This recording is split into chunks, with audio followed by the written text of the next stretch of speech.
April 10 Easter ഒക്ടോബറിലെ വെള്ളിയാഴ്ച. യോഹന്നാൻ 21:1-14 വരെ വാക്യങ്ങൾ.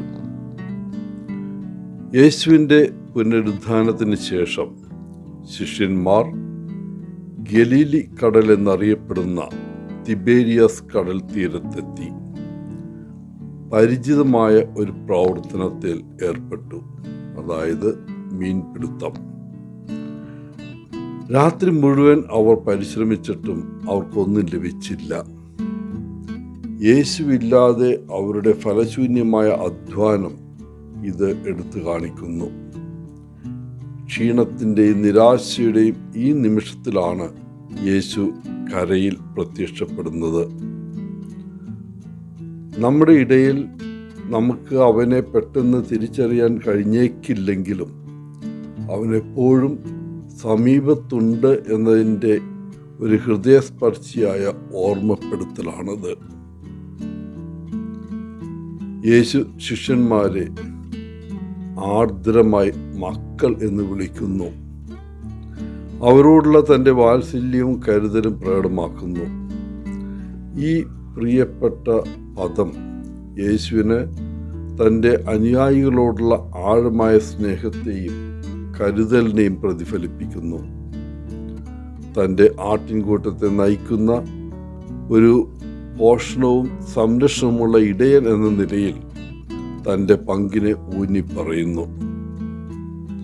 വള്ളത്തിൻ്റെ വലതുവശത്ത് വല വീശാൻ യേശു ശിഷ്യന്മാരോട് നിർദ്ദേശിക്കുമ്പോൾ അവൻ അവരുടെ മത്സ്യബന്ധന ശ്രമത്തിന് പ്രായോഗിക മാർഗനിർദ്ദേശം നൽകുക മാത്രമല്ല, അവൻ്റെ വചനത്തോടുള്ള വിശ്വാസത്തിൻ്റെയും അനുസരണത്തിൻ്റെയും പ്രാധാന്യത്തെ അത് പ്രതീകപ്പെടുത്തുകയും ചെയ്യുന്നു. യേശുവിൻ്റെ പഠിപ്പിക്കലുകളും കൽപ്പനകളും പിന്തുടരുന്നതിൻ്റെ ഒരു രൂപകമായി ഈ പ്രവൃത്തി നടക്കുന്നു. ഇത് പലപ്പോഴും നമ്മുടെ ജീവിതത്തിൽ അപ്രതീക്ഷിത അനുഗ്രഹങ്ങൾക്കും സമൃദ്ധിക്കും കാരണമാകുന്നു. യേശു ശിഷ്യന്മാർക്ക് നൽകിയ പ്രഭാത ഭക്ഷണത്തിലേക്കുള്ള ക്ഷണം ലളിതമായ ഒരു ഭക്ഷണത്തെക്കാൾ കൂടുതൽ പ്രതീകപ്പെടുത്തുന്നത് കൂട്ടായ്മ, ശരീരത്തിനും ആത്മാവിനും യേശു നൽകുന്ന പോഷണം എന്നിവയാണ്. അവൻ്റെ ക്ഷണം സ്വീകരിക്കുന്നതിലൂടെ ശിഷ്യന്മാർ കർത്താവിനൊപ്പം പങ്കിട്ട ഭക്ഷണത്തിൽ പങ്കുചേരുന്നു. അവൻ്റെ കരുതലും പരിചരണവും നേരിട്ട് അനുഭവിക്കുന്നു. ഒരുമിച്ച് അപ്പം മുറിക്കുന്ന ഈ പ്രവൃത്തി നമ്മെ ആത്മീയമായും ശാരീരികമായും പോഷിപ്പിക്കാനും അവനുമായുള്ള ആഴമായ അടുപ്പത്തിലേക്ക് നമ്മെ ക്ഷണിക്കാനുമുള്ള യേശുവിൻ്റെ ആഗ്രഹത്തിൻ്റെ ശക്തമായ ഓർമ്മപ്പെടുത്തലാണ്. നമ്മുടെ സമകാലിക സാഹചര്യത്തിൽ ശിഷ്യന്മാരുടെ മത്സ്യബന്ധന പരിവേഷണത്തിൻ്റെ വിവരണം വിശ്വാസം, അനുസരണം, യേശുവിനെ തിരിച്ചറിയൽ, കരുതൽ എന്നീ വിഷയങ്ങളുമായി പ്രതിധ്വനിക്കുന്നു. ശിഷ്യന്മാരെ പോലെ ദൈവത്തിൻ്റെ മാർഗനിർദ്ദേശത്തിൽ വിശ്വസിക്കാനും അവൻ്റെ കൽപ്പനകൾ അനുസരിക്കാനും നമ്മുടെ ജീവിതത്തിൽ അവൻ്റെ സാന്നിധ്യം തിരിച്ചറിയുന്നതിൽ ജാഗ്രത പാലിക്കാനും നാം വിളിക്കപ്പെട്ടിരിക്കുന്നു.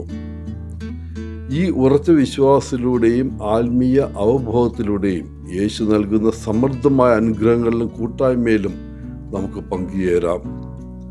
അവൻ്റെ നിത്യകൃപയിലും സ്നേഹത്തിലും പോഷണവും പൂർത്തീകരണവും കണ്ടെത്താം.